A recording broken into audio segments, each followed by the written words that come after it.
Le chef de l'État, il est au Gabon pour dire, voilà, il faut protéger la forêt. Mais de l'autre côté, il ne dit pas que je suis en train de déforester en Amazonie. La personne que vous venez de voir, c'est Roland Jabert, le Yopoto, ou chef de village de Prospérité en Guyane. Parce que je sais pas si vous êtes au courant, mais en ce moment, dans l'indifférence générale, voilà ce qui se passe en Guyane. Regarde un petit peu les dégâts qu'il y a eu de fait depuis ce matin. Il y a eu 30 arbres qui sont tombés, des arbres majestueux, 50-60 mètres de hauteur, quoi. Voilà, c'est super, hein. Des dizaines et des dizaines d'hectares de forêt complètement anéantis. Une déforestation massive est en cours pour créer notamment une centrale électrique. Nous, on a pu joindre Thomas Braille, le célèbre fondateur du groupe national de surveillance des arbres. Il a été arrêté il y a quelques jours pour avoir protesté contre ce projet. Ouais, salut Ambrine. Ça va, Thomas? sinon donne-moi le... Ouais, ça va. C'est un peu hard, mais ça va.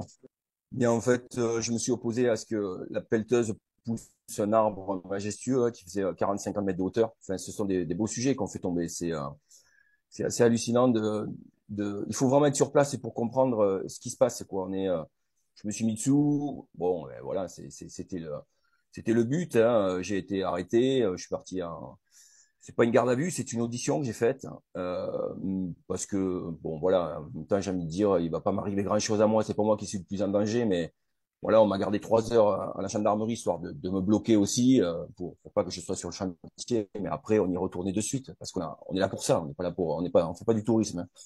Et donc voilà, ils se battent parce que déjà on rase pas la forêt, on peut implanter les photovoltaïques ailleurs, on coupe leur zone de chasse et on leur dit dégagez, c'est plus chez vous.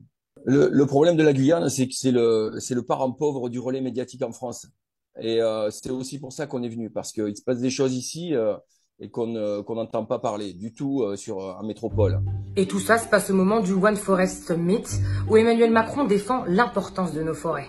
Donc si on a décidé il y a plusieurs mois de lancer ce sommet avec le président du Gabon, c'est en raison de l'enjeu même de ces forêts primaires et des tourbières, des mangroves, de tout ce qui constitue cet écosystème qu'on a en Amazonie, en Afrique, en Asie. Et vous l'imaginez bien, ces mots-là ne passent pas du tout auprès de Roland Jabert. Il voit depuis des années les forêts guyanaises être complètement dévastées. Le chef de l'État, il est au Gabon pour dire, voilà, il faut protéger la forêt. Mais de l'autre côté, il ne dit pas que je suis en train de déforester en Amazonie. Donc tout ça, je pense qu'il faut le dénoncer, quoi. Ça ne colle pas, quoi. Je dis que, chef de l'État, vous n'êtes pas sincère, quoi. Pourquoi vous allez dire à nos compatriotes en Afrique, parce que là-bas, il y a des autochtones africains, dire, voilà, on va protéger la forêt. Mais de l'autre côté, il est en train de raser 78 hectares sur la terre amérindienne, sur la terre kalinia, sur la terre des peuples premiers. Donc, il faut arrêter ça. Il faut dire des choses telles qu'elles sont, quoi. Je pense qu'il n'est pas correct.